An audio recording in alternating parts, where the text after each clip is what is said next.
जहीराबाद में रुकन असेंबली जहीराबाद कुंटी मानिकराव की क़यादत में टीआरएस पार्टी और किसान कायदीन के साथ आईबी गेस्ट हाउस से एक एहतजाजी रैली मुनज़्ज़म की गई, जो मेन रोड चौराहा और कौमी शाहरा 65 से गुजरती हुई बस स्टैंड के रूबरू चौरस्ता पर पहुंची, जहां बीजेपी हुकूमत का पुतला नजरात किया गया।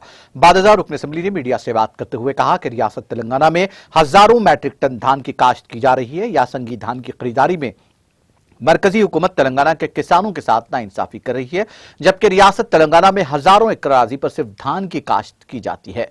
मरकजी हुकूमत यासंगी में धान की खरीदारी से इनकार करने पर रियासती हुकूमत ने किसानों को धान की काश्त करने से रोक दिया है, जबकि किसान हुकूमत की खरीदारी की उम्मीद पर काश्तकारी करते हैं। अगर इनकी धान की खरीदारी नहीं की जाती है तो वो खुदकुशी पर मजबूर हो जाते हैं। रियासत तेलंगाना में धान की खरीदारी का ऐलान के मुतालबे को कबूल करने तक मरकजी हुकूमत के खिलाफ एहतजाज किया जाएगा।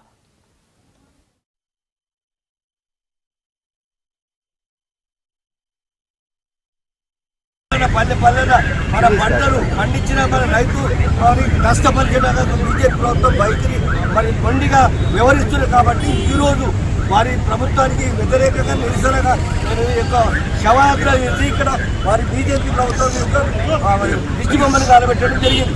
నిజంగా రైతులు చేస్తున్న మరి యొక్క కష్టపడి చెమటోర్చి మన చెమటను రక్తంగా మార్చి పండించిన పంటను వాళ్ళు తప్పకుండా కొనాలని, యాసంగి పంట మరి తెలంగాణ రాష్ట్రంలో పండిన పంటను మొత్తం కొనాలని మరి ప్రభుత్వాన్ని మరి ముఖ్యంగా కేంద్ర ప్రభుత్వాన్ని కోరుతా ఉన్నాం।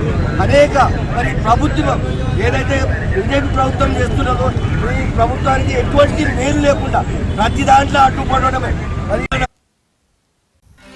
नाज़रीन, हमारे टीटीवी न्यूज़ को सब्सक्राइब करिए, बेल आइकॉन को प्रेस करिए, शेयर करिए और लाइक करना ना भूलें। और किसी एडवर्टाइजमेंट से मुताल्लिक़ जानकारी के लिए हमारे इस नंबर पर कांटेक्ट कीजिए। हमारा नंबर है 9550102020।